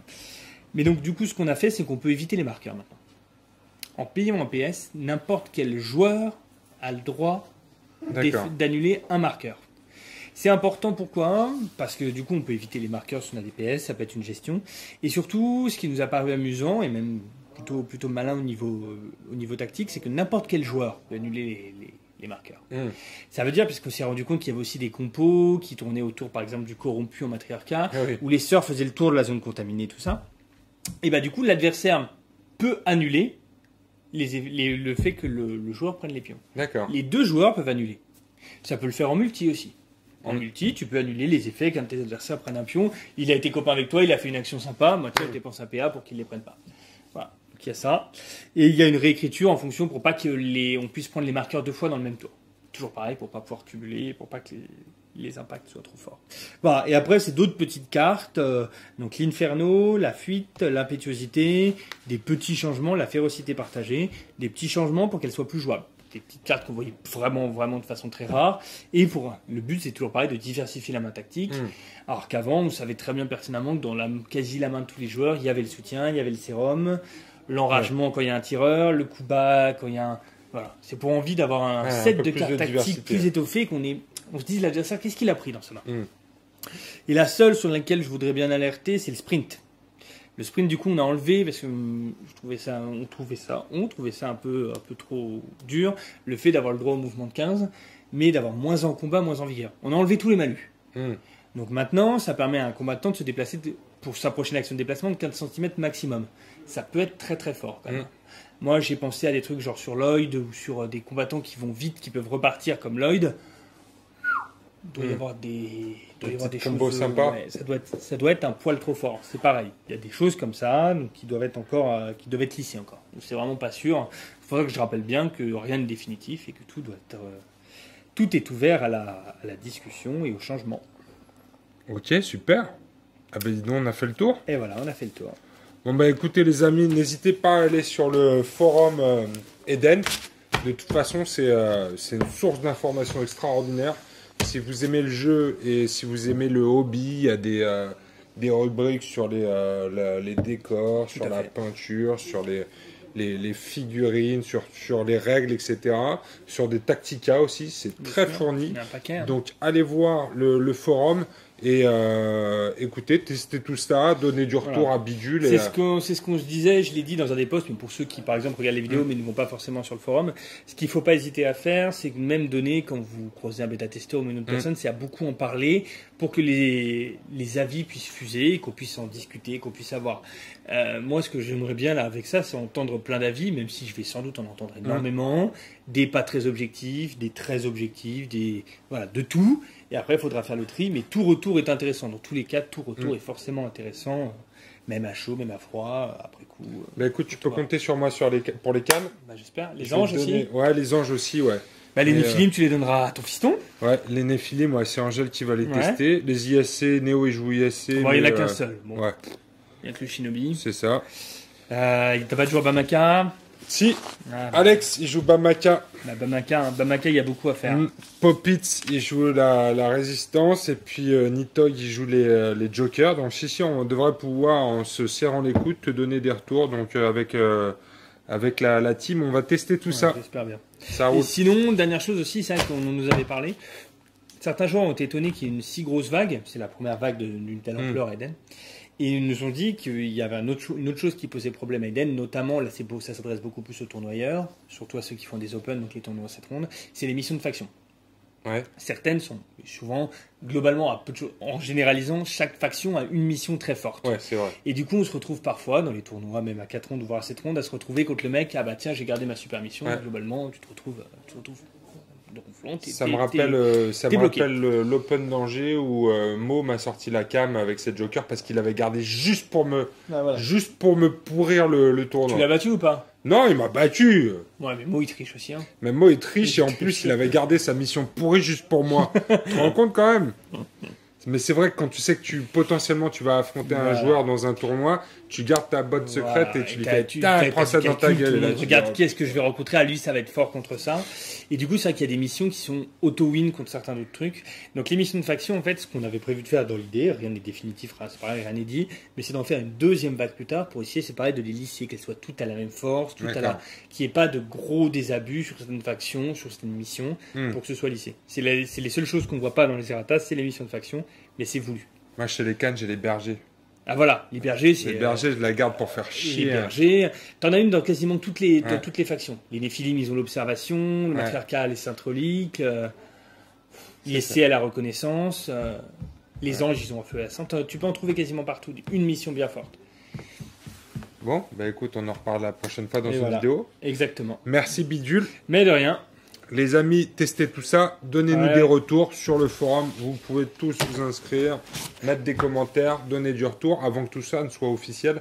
Pour le Happy Games Factory Day, c'est quoi l'objectif? En fait, globalement, ce serait à peu près ça l'objectif. Ouais. Comme l'intérêt, c'est qu'il y avait déjà eu des vagues d'errata par le passé qui avaient été faites juste avant des finales ou peu de temps après, ça ne permet pas. Là, tout le monde va l'avoir plus ou moins en libre accès. Ouais. Le mieux serait de communiquer, on va essayer de communiquer au fil du temps pour décider.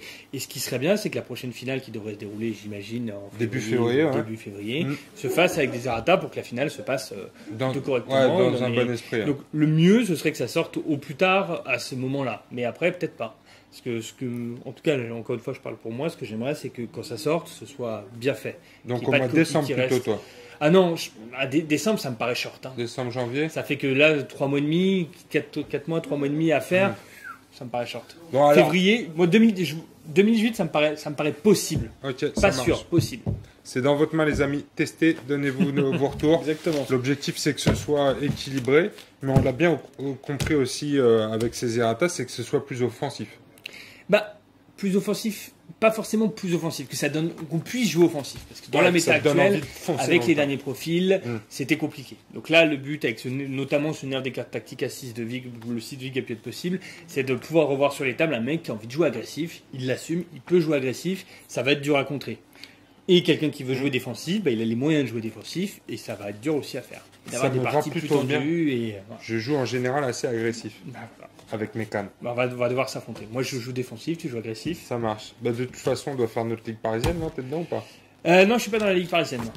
Le loser. Je vais rarement sur Paris, j'habite pas Paris, moi. Hein. Bon, d'accord, ok. Bon, écoute, Bidule, merci pour la vidéo. De rien. On se revoit bientôt pour la suite de nos aventures, les amis. À bientôt. Salut. Salut.